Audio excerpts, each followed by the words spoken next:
Hello, realists. I think you mean peasants. I'm the king of this show. King of nothing. Nothing yet.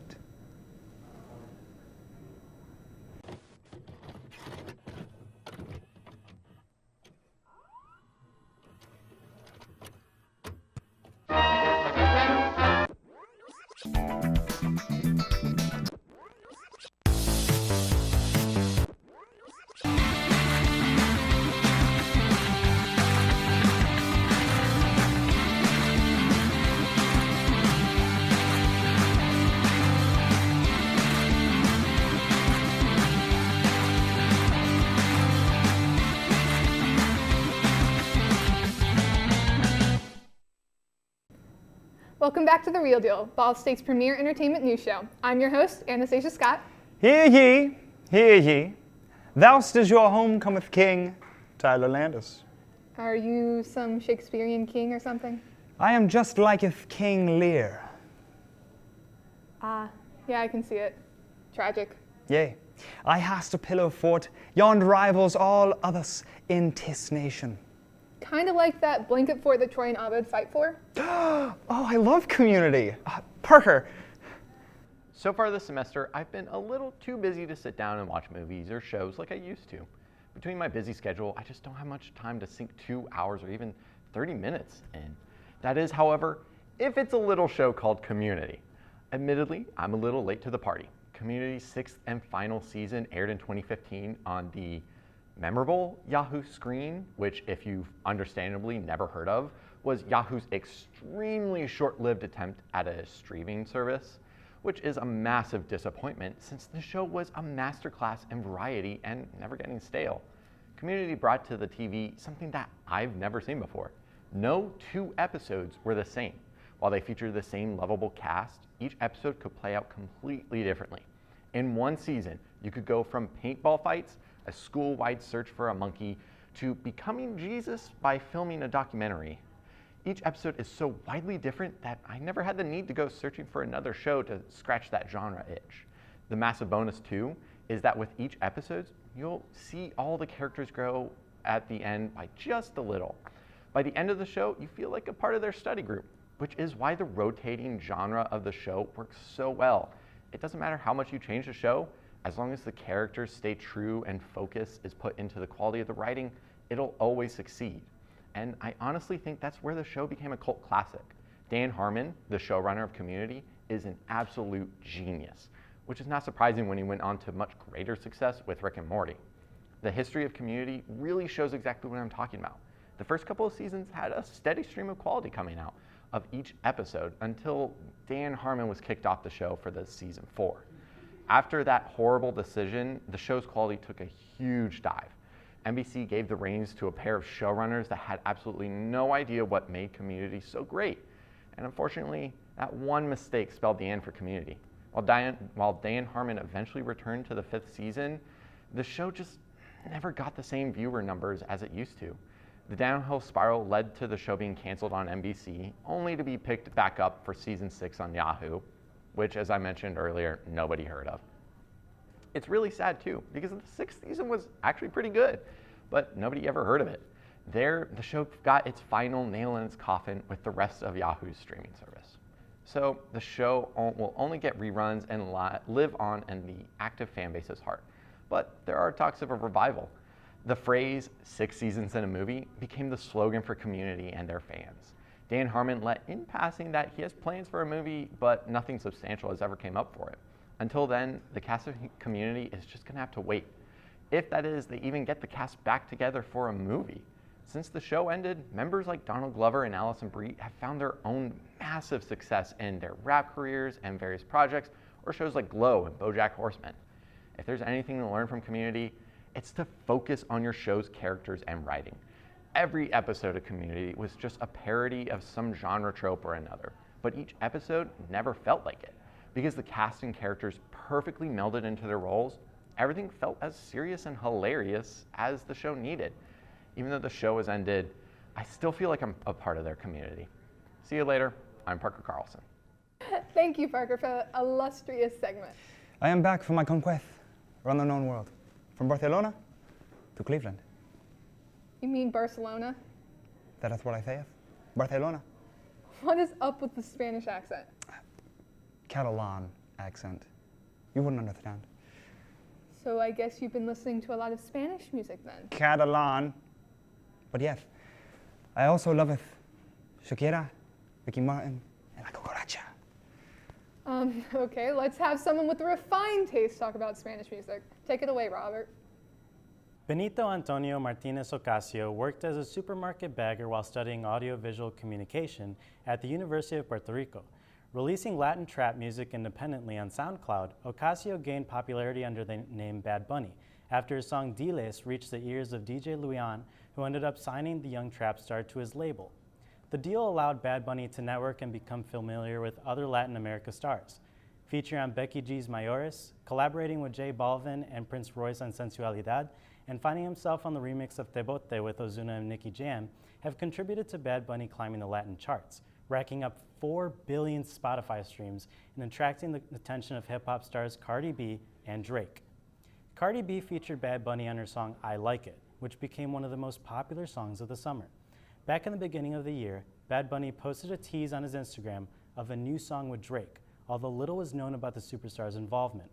October 11th, that song materialized into Mia, which features Drake singing in Spanish, which has already garnered over 30 million views on YouTube. The song becomes the first all-Spanish song to reach #1 on the Apple Music's United States top chart.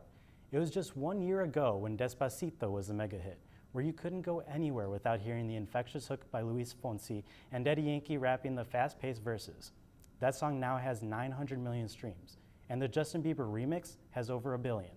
It wasn't since the late 90s and the 2000s when there were Latin artists that dominated the radio. Gems from Selena, Shakira, Daddy Yankee, and Pitbull ruled the airwaves. In 2015, there were 3 Spanish tracks that made it to the top of the charts. In 2016, it was 4, but in 2017, that number grew to 17. The reach of Latin music is largely thanks to internet-based streaming websites, but the real magic happens in the studio, where the impact of reggaeton has drawn attention globally from its pop feel and danceable tracks. It's an undeniable combination and is made for massive success. Personally, I can't wait to see more collaborations between hip-hop stars and Latin trappers, as well as R&B crooners paired up on some Spanish ballads. Those are matches made in heaven.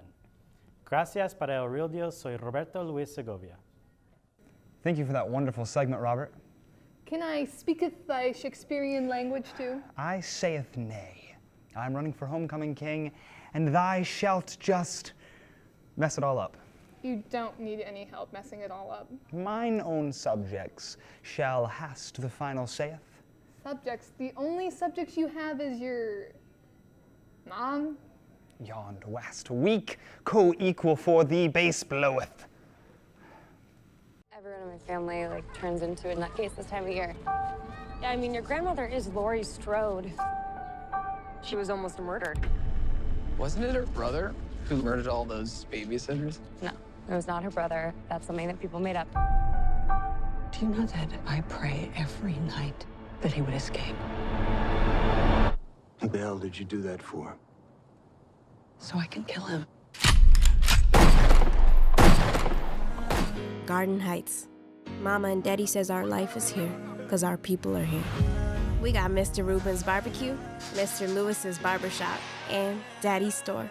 The high school is where you go to get jumped, high, or pregnant. We don't go there. Williamson is another world, so when I'm here, I'm Star version 2. Yo, those kicks are lit. Basically, Williamson Star doesn't give anyone a reason to call her ghetto. And I hate myself for doing it. Until the... Say you do? Well, that's a secret. And why is that? Well, because if I told you, you probably wouldn't want to see me again. Who said I was going to see you again? Would you? Well, let's take this place. Say it was a bank, and instead of that counter up there, that was really a teller's window, and you just walk in, real calm. So you walk right up, look her in the eye, and you say, ma'am, this is a robbery. And you show her the gun, like this. And you say, I wouldn't want you to get hurt, because I like you. I like you a lot. So don't go breaking my heart now, okay? Your medieval talk is wearing thin. I'm growing not restful of thy judgment, which, Whoa, Tyler, it's 2018, not the 16th century. alas, the horror. Language, Tyler! Here's Tiara with a real witch and her review. Tiara? It's October, and that means 31 days of nonstop horror movies. I love Halloween and I love scary movies. So this is my favorite time of year because I get to watch some of the best movies.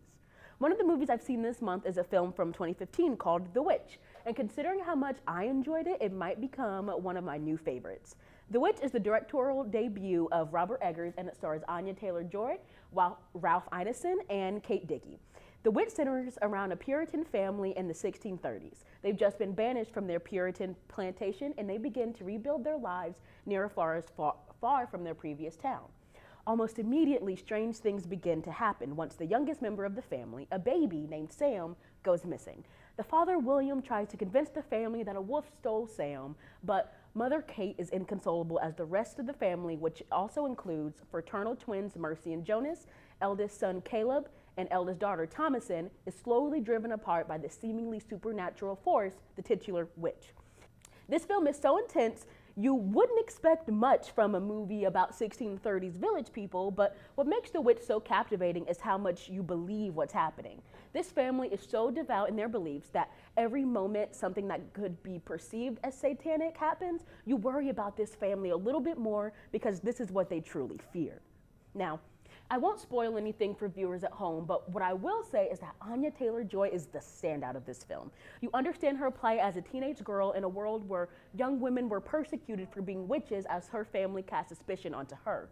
Every scene she was in, I was almost desperate to know what was going to happen next, and I loved her character, so I was so set on wanting to protect her and wanting her to make it out of this film alive. Another standout was Kate Dickie. You may know her from Game of Thrones as Lysa Tully, Catelyn's sister, and every scene she's in is outstanding. She's such a great actress, and every scene with her, you could almost feel the grief and distress that she was feeling. Specifically, there's a scene in which she begins having a vision, and like I said, no spoilers, but it's still one of the scenes I still think about after having seen it. I could talk about all of the aspects of this film that were amazing. The music, the editing, the writing, but we'd be here all day. And B, I don't think I could even properly convey just how haunting and brilliant this thing is. So, if you're looking for a great horror film this October, please check out The Witch. It's filled to the brim with scares that leave you feeling more than the heart-racing jolt of a single jump scare. It's eerie and haunting, and you will come away from The Witch still thinking about it. That's all for this week. I'm Tiara Spells. See you next time. Thank you for that crafty segment, Tiara. Your mind is out of this world if you keep doing those accents. The heavens? Thy final frontier. You mean space? I am not a sir of science. I am a sir of conquest. Neil Armstrong would roll in his grave. As dost all mine own fallen enemies. While we let Tyler play out his power fantasies, here's Andre with his reviews. Thanks, Anastasia. For this segment, I was going to stick with one review of one relevant movie, but I can't help myself but think of all the other great movies that don't have the financial muscle to be relevant nowadays. That's why today I've decided to review a piece that's relevant and one that's more obscure, in a segment I call Reliscure. The name is a work in progress. For our relevant piece, let's talk about Ryan Gosling. I mean, First Man. First Man has received a lot of, dare I say, Oscar buzz. And I mean a lot. Hollywood Reporter, Vulture, Variety, even Business Insider all called out First Man for a Best Picture award and how great Ryan Gosling was. So I gave the movie a shot.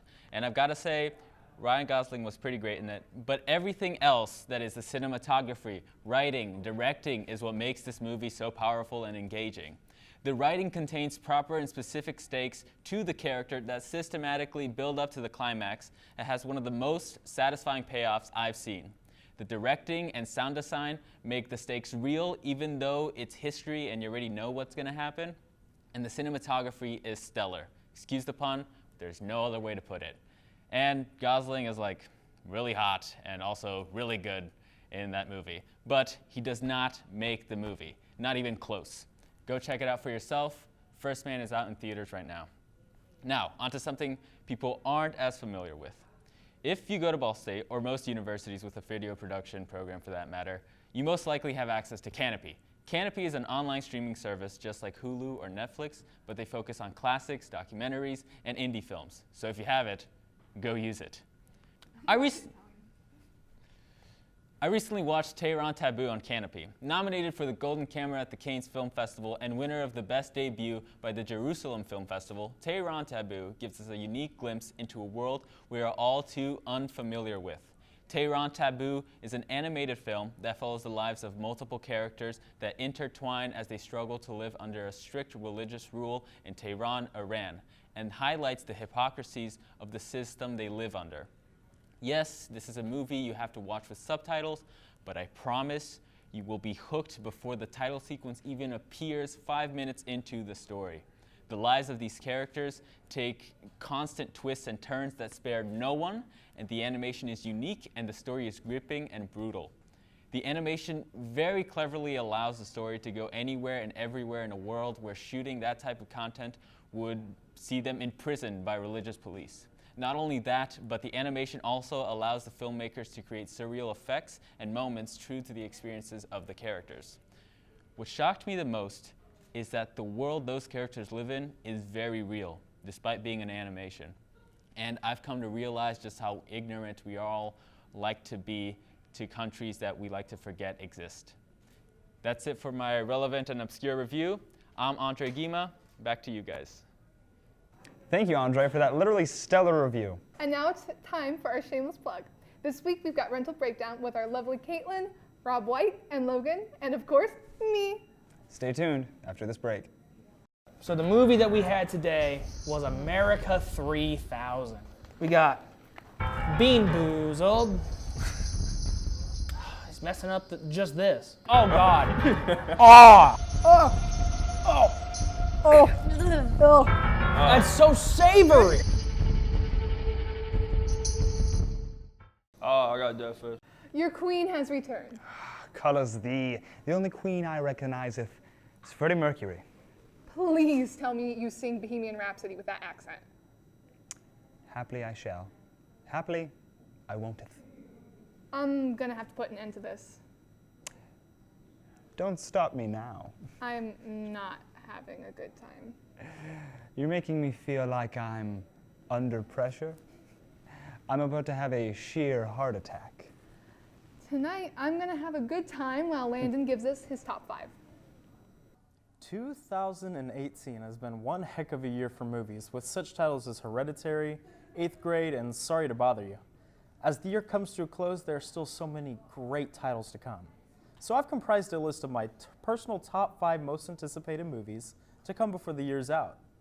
Standing at my number 5 is Mid-90s, directed by Jonah Hill, starring Sonny Suljic, who you may know as Atreus from the latest God of War title, In the House with a Clock in Its Walls.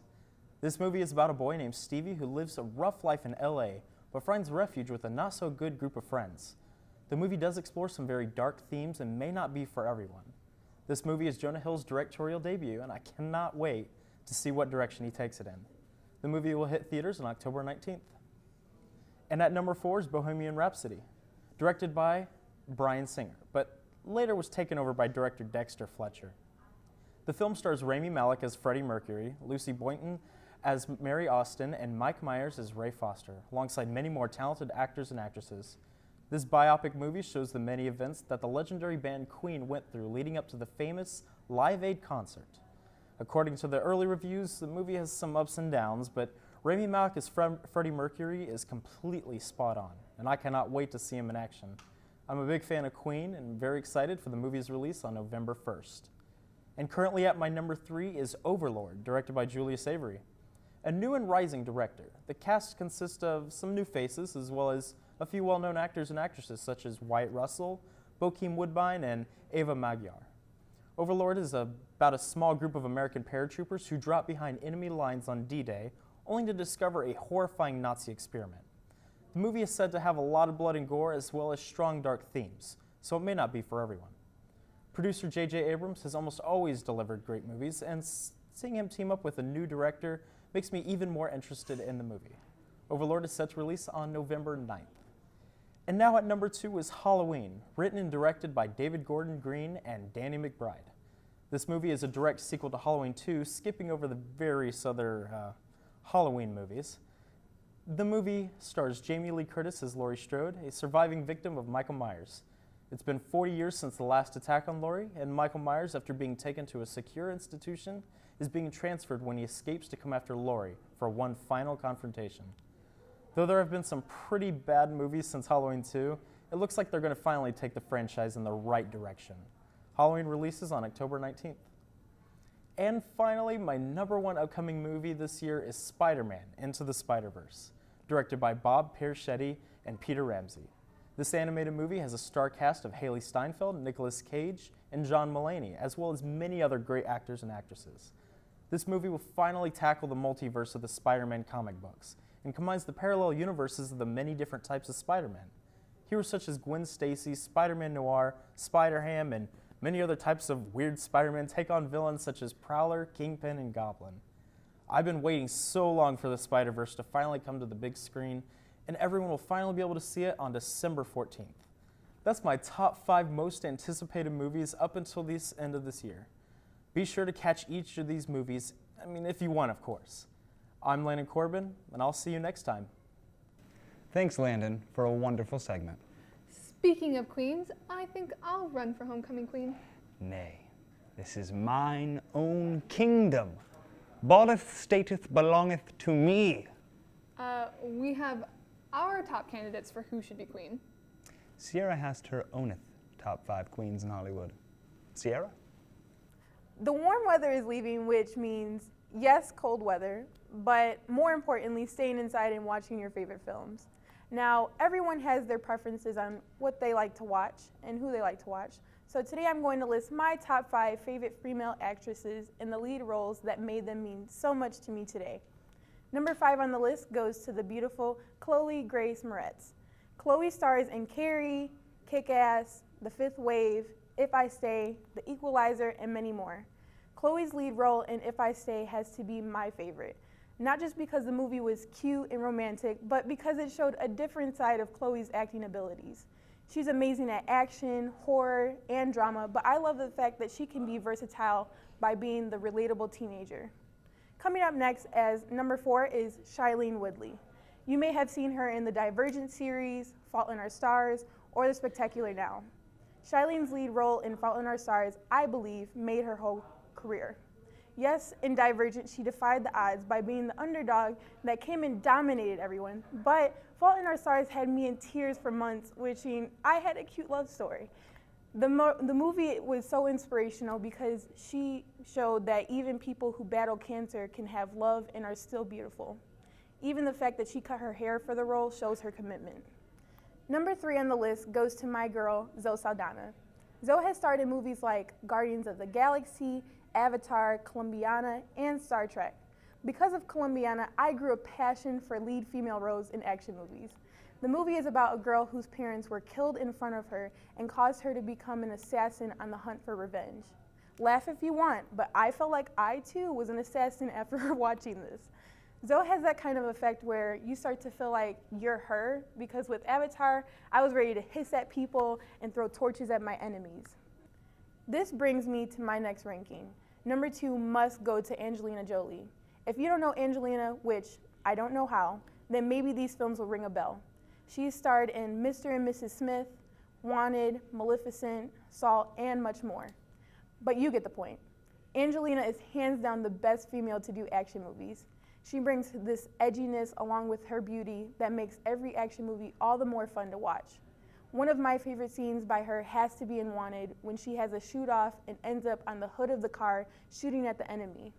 She has definitely blazed the trail when it comes to women being able to be just as hardcore as males. Finally, the last, but the greatest of the 5, goes to the brilliant Viola Davis. Many argue that Viola has been underrated when it comes to winning awards, and I couldn't agree more.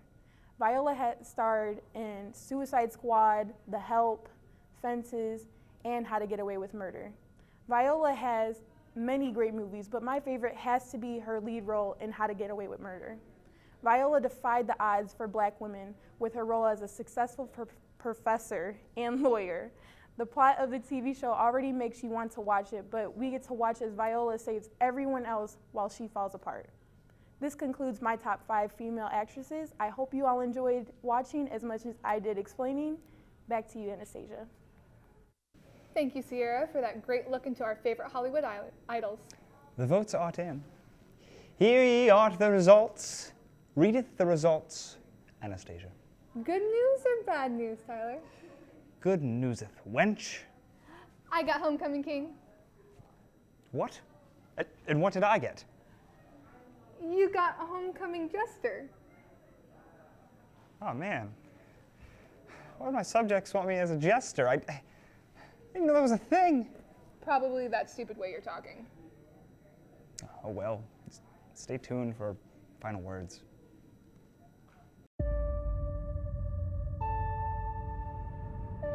I'm Eddie Brock. I'm a reporter. I always seem to find myself questioning something the government may not be looking at. I found something really bad. And I have been... Eddie. Who said that?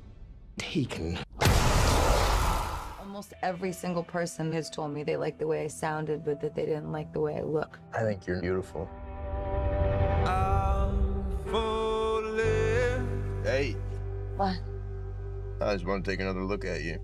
In all the good times, I find myself longing for change. Here's what we're gonna do. You come sing that song that I love. No, I can't do that. Here we go. It's not funny. Jack. Look at me. All you gotta do is trust me. That's all you gotta do.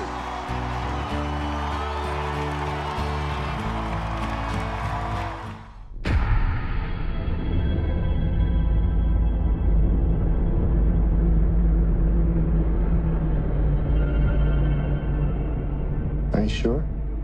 Yeah. Be an Avenger. First man to walk on the moon. That'd be something. We've chosen a job so difficult, requiring so many technological developments. We're gonna have to start from scratch.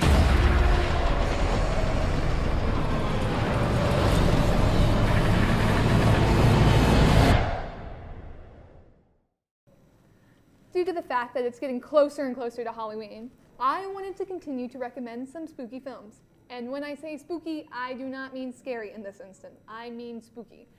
I think the two often get confused, but while I find that scary is always spooky, I don't think spooky is always scary.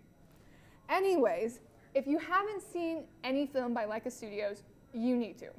However, you probably already have without realizing it. Laika is a fairly young studio started in 2005. The studio has only produced 4 films, all stop-motion animation: Coraline, Paranorman, Box Trolls, and Kubo and the Two Strings, all of which have won multiple awards. And the awards are well-deserved, if not for the simple fact that Laika still does stop-motion animation, especially in an industry so dominated by computer-generated animations. For those of you who don't know, stop-motion animation is incredibly hard and time-consuming. This kind of animation is where a team hand makes puppets and sets and meticulously moves the puppets millimeter by millimeter and takes pictures that later in post-production the editors will piece together to make a fluid shot. To put it into perspective, a single second for a stop-motion animation film can take anywhere from 24 to 30 photos in order to make it as smooth as possible. And due to the fact that it takes forever to make these films, Laika consistently makes great content. Each of their films is carefully thought out, and no 2 films are the same. There's also a charm to the storytelling and animation style that makes you want to come back to these films over and over again, especially anytime you want something spooky. These films are generally marketed towards children, so they are just creepy enough to get you in the mood for Halloween, but not enough that you're worried something might be hiding in your closet. And the filmmakers don't dumb down anything, even if these films are made for children, which is something I appreciate and find often that children's films fall prey to. The content within each of these stories has its own creep factor. Like in Coraline, you have the other mother, or in the Paranorman movie, the zombies. However, what I think really sells the spookiness is the film's aesthetic. The lighting, character and set designs, and color choices all add to an eerie feel that's perfect if you want to get into the Halloween spirit. So, Tyler, what are you fangirling about this week? Oh, we've got a good one this time. No, all right, so no more Shakespearean talk for now. I need to return back to my normal voice for this one, a fangirl for the ages, if you will. My friends, The Walking Dead Season 9 started up recently, and let me tell you that I have not watched one episode of this season. Now, why haven't I watched? Well, maybe it's because my favorite character is no longer on the show. Yeah, that's right. Y'all know who I'm talking about, all right? You're thinking Chandler Riggs, right? Little Carl? Well, that makes sense. But no, I'm talking about a character that died 2 whole seasons ago. Stephen Yeun, ladies and gentlemen, Glenn himself. Yeah, that's right. I'm speaking on the love of my life in this episode. This 34-year-old South Korean-born actor is the flame that warms my heart. Now, of course, we have to start by talking about his time as Glenn in The Walking Dead. For 7 years he played this role. For 7 years, he was absolutely adorable. 7 years. We watched him grow as not just a character in the show, but as a man in real life. He was just a youngin' back then. And, I mean, for crying out loud, The Walking Dead was like the first thing that he was in. I mean, it wasn't like his actual first acting gig, of course. I mean, it was his 5th, but, you know, only being beaten out by some voice acting gigs and a movie starring Doug Jones. Y'all know Doug Jones, right? Ball State's own fish man? Yeah, you know Doug Jones. Glenn was and will forever be a giant part of my life. He's the character I related with the most, and Stephen Yeun played the part perfectly until one sad day when he was, let's just say, knocked out of the park. Is that insensitive? God, poor Glenn. He was so young, but when Negan comes swinging his big, bad bat, things are gonna get nasty and gory, and are gonna make some people lose their jobs. So after his time as Glenn, he moved on to a cult classic film titled Mayhem, a movie about a virus that makes you go crazy and get extremely violent. The movie seemed like a weird B-movie that scared me at first because it made me feel like Stephen Yeun's career was over. But to be honest, the movie is very well put together, and it's a really good time. Plus, Stephen Yeun murdering people oddly made me happy.